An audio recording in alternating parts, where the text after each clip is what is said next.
how to fix. Unfortunately, Google Play Services has stopped error on Android.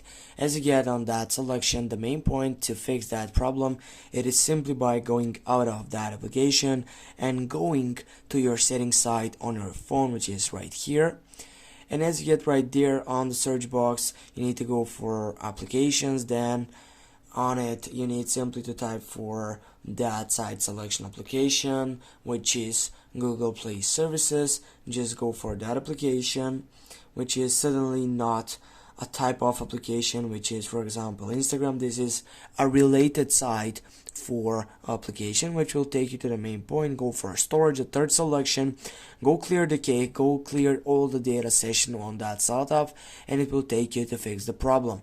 After you get done with all that stuff, the last thing what you can do is simply to go right here and turn off your phone section and then turn it back, or simply go on the second selection, which is restart, and it will take you the same process automatically.